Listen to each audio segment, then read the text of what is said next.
গড়ের আড়ার সাথে তীরের সাথে দন্নার সাথে বেঁধে রাখলেন আর বললেন চোখে ঘুমাছিস না, ওই দিন আরামে ঘুমাবি যেদিন ওই মাটির কবরে যাবি। ও বাজা ওই রাবিয়া সারা রাত জায়গা জায়গা আল্লাহর ইবাদত করছে, আর আমাদের ঘরে ঘরে বাদান একটা করে রাবিয়া রয়া গেছে। এই যে আমরা বাসার থেকে বাদান, বাসায় থেকে বাদান মাহফিলে আসি, বাড়ি যা দেখবেন আমাদের রাবিয়ারা টান টান হয়ে শুয়ে আছে। সব বোন এসে ফাঁকে গেছে না বাচ্চি, ও আরামে ঘুম পাড়তেছে। তা হে রাবিয়ার ঘুমের সাইজ কি? রাত 12টার পরে যা যদি ডাক দেন, আপনার ওই দুপুরে বেড়া বাজার থেকে এসে রাত 12টার পরে এসে যদি ডাক দেন, রাবিয়া খবর নাই, ও রাবিয়া খবর নাই, ও রাবিয়া কি আছে না নাই? আমার ভাইয়ের আমার এটা রাবিয়া, আর যে রাবিয়া মারা গেছে ওটাও রাবিয়া। আমাদের ইচ্ছা দেখেন, আমাদের এটা রাবিয়া না, এটা হলো থানার দারোগা। আমরা মনে করি এইগুলি হলে আমাদের স্ত্রী, কিন্তু সুযোগ পাইলে আমাদের করে স্ত্রী, সুযোগ পাইলে আমাদের সাইজ করে। দেখেন মিয়া মানুষের একটা নিয়ম আছে ভাইজান, মিয়া মানুষের একটা নিয়ম আছে, এই 5 মিনিট আগে মাথার ক্লিপ কোথায় রেখেছে এটা মনে নাই, কিন্তু 5 বছর আগে স্বামী কোন দিন রাগ করে একটা গালি দিছে ওগুলি মনে আছে। এরা কয় সত্যি গেড়ে দিয়ে রাখছে, ধ্যান মুরব্বি খেপে গেছে, অথচ 5 মিনিট আগে মাথার ক্লিপ হারিয়ে গেছে, কোথায় রেখছে এইটা মনে নাই, কিন্তু 5 বছর আগে স্বামী কখন রাগের সময় একটা গালি দিছে ওই যে মনে করে রাখছে, আমার মনে নাই। না, তারা মহিলা আর আমাদেরও মহিলা। আমার ভাইয়ের আমার রাবিয়া যখন হজ করবার জন্য বাদান খানায় কাবার গেলাম ধরলেন, বাদান কেউ যদি খানায় কাবার গেলাম ধরিয়া, কেউ যদি খানায় কাবার গেলাম ধরিয়া এইরকম করে বাদান কেউ যদি চুমা খায়, আল্লাহ তার জীবনের গুনাহ শুষে নিয়ে দুধের মতো বাদান নিষ্পাপ করে ফেলবে, সাদা করে ফেলবে। আর যদি পাথর সইতেও যদি না পারে, দূর থেকে যদি বলে বিসমিল্লাহ আল্লাহু আকবার, আকর্ষণে বাদান গুনাহ টাইনে নিয়ে যায়। চিল্লাকান আল্লাহু আকবার। আল্লাহ জীবনের সব গুনাহ মাফ করে দেয়। আর আমাদের দেখেন রাস্তার পাশে পাশে বড় বড় বাদান আপনার পাথর রয়ে গেছে, স্টেশনের পাশে বাদান বড় বড় পাথর রয়ে গেছে। ওই পাথর বাদান চুমা খাইলে বাদান প্রসাবের গন্ধ পাওয়া যায়। এক পাথর চুমা খাইলে জীবনের গুনাহ মাফ হয়, আর এক পাথর চুমা খাইলে বাদান প্রসাবের বাদান গন্ধ পাওয়া যায়। তাহলে বাদান পাথরে পাথরে বাদান বেশ কম আছে না নাই? আমার ভাইয়ের আমার বেশ কম জিনিসটা আমি আপনাদের বুঝাই, ভালো করে লক্ষ্য করে দেখেন বাদান পানিতে পানিতে বাদান বেশ কম আছে।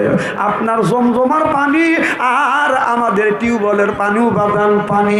ওই জমজমার পানি যদি কোনো ব্যক্তি বাদান যদি খায়, ওই পানি পান করতে হয় বাদান দ্বারা থেকে বাদান পান করতে হয়, এটা হলো সুন্নাত। আর আমাদের টিউবওয়েলের পানি মোটরের পানি পান করলে বাদান বসে বসে পানি পান করা হলো বাদান সুন্নাত।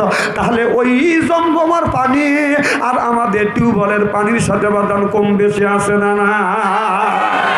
আচ্ছা, আমাদের দেশের যতগুলি তিতুল আছে, যতগুলি তিতুল গাছ আছে, প্রত্যেকটা তিতুল গাছের তিতুল টক না মিষ্টি? মদিনার তিতুল মিষ্টি, সুবহানাল্লাহ। মদিনার তিতুল মিষ্টি, আরো মিষ্টি বেদানা, আবে জমজম কতই মিষ্টি, পান করিয়া কেন দেখলে না? আমার ভাইয়ের আমার, তাহলে আমাদের দেশের তেঁতুল গুণ টক আর মদিনার তেঁতুল গুণ হলো বাদান মিষ্টি।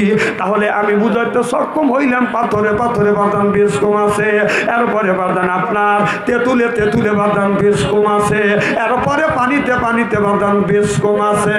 আমার মুসলমান ভাইরে ভালো করে লক্ষ্য করে শুনুন, আমলে নিয়ে তো বাদান শুনতে হবে। হাজিরে হজ করে আসিয়া যখন 1 লিটার বাদান পানি আনে, পানি যখন আনে এলাকার শত শত মানুষ যায়, হাজি হজ করে আসছে, জমজমার পানি আনবে। এই পানি পান করলে আল্লাহ কিছু কিছু বেদি ভালো করে দেয়। শত মানুষ হাজির বাড়ি যা বাদান জমা হয়, হাজির সাহেব চিন্তা করে শত শত মানুষ আসছে, একটু করে পানি দিলি তো সব মানুষকে আমি পরিপূর্ণভাবে পানি দিতে পারবো না। এই হাজী সাহেব 1 লিটার জমজমার পানি আর 40 কেজি টিউবওয়েলের পানির সাথে যখন মিক্সার করে, আল্লাহ বললেন আপনার 40 লিটার টিউবওয়েলের পানির ভিতরে যদি 1 লিটার জমজমার পানি যদি বাদান ঢাইলিয়া দেওয়া হয়, 1 লিটার পানির ইজ্জতের কারণে 40 লিটার পানিরও ইজ্জত বাড়িয়ে দেয় কে? ওই মিক্সচার পানিও যখন মানুষ পান করে, ওই পানিটা যখন পান করে বাদান দ্বারা থেকে বাদান পান করতে হয়, তাহলে আমি বুঝতে সক্ষম হইলাম পাথরে পাথরে বাদান বেশ কম আছে, মানুষে বেশ কম আছে না না। আল্লাহ কোরআন কারিমের মধ্যে 80 থেকে 82 জায়গা বললেন ওয়াকিমুস সালাত, নামাজ কায়েম করো, ওয়াতু যাকাত, যাকাত আদায় করো, কুতিবা আলাইকুমুস সিয়াম, রমজান মাস আসলে রোজা রাখো। এ কথা কার?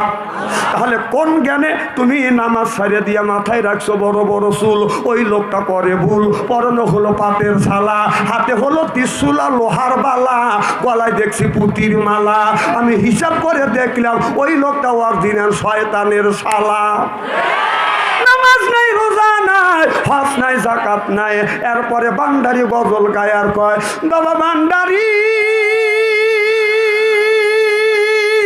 আলিফ লাম মিম 3 হরফে 30 পারা কোরআন, তার ভিতরে বান্দারি কয় বাড়ি গাড়ি পাবি।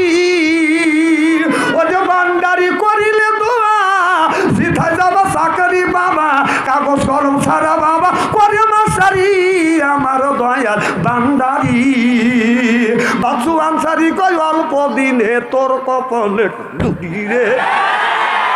আল্লাহর বাংলাদেশ, শাহমখদুমের বাংলাদেশ, সৈয়দুল্লাহর বাংলাদেশ, খানজাহানের বাংলাদেশ, আল্লাহর অলিরা জমিনের বুকে আছে, বুকের তাজা রক্ত বুলেঙ্কিরে করে দিয়ে এরপরে ইসলামের মাথা গুন্ডিং করেছে।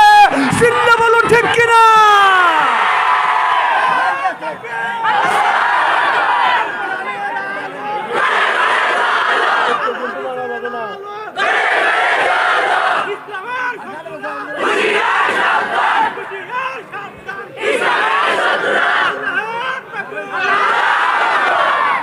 আপনারা ঠিক আছেন তো ইনশাল্লাহ? আলহামদুলিল্লাহ কর। আমি এইভাবে যদি কিছু সময় আলোচনা করি আপনারা শুনবেন তো ইনশাল্লাহ, নাকি কষ্ট দেওয়ার জন্য আসছি? আমি কিন্তু আপনাদের এলাকার ছেলে, দেশের ছেলে, ডাকলেই আমাকে পাবেন। তাই মানুষ কয় হ্যাঁ টাকা সারিয়ে দেখেন কি পাম দিতেছে, আমার ওয়াজ জানে ভাড়া দিয়েন না। মমতা চেক দিয়ে গান গাওয়াইছে, উল্টো পাল্টা গান গেছে, মুসলমানের গালি দিছে, 10 লক্ষ টাকা নিয়ে গেছে। আর আমরা মোল্লারা 2-3 ঘন্টা ওয়াজ করে যদি বলি কিছু টাকা ধরে দাও, আর একদম সেইতে ওঠে টাকা আল্লাহকে জায়েজ আছে, মমতাজ তোর মা হয়।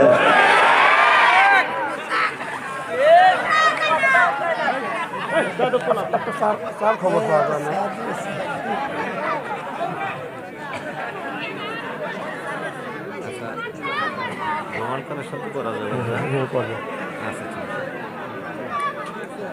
মাহফিল আল্লাহর দরবারে কবুল হোক, এটা কি চান? আমি তো আলোচনা করবো ইনশাআল্লাহ। তো আমি একটা আলোচনা করবো, সেটা কি বলবো? সেটা হলো একই দিনে 2টা মেয়ে বিয়ে হয়েছে। বিয়ার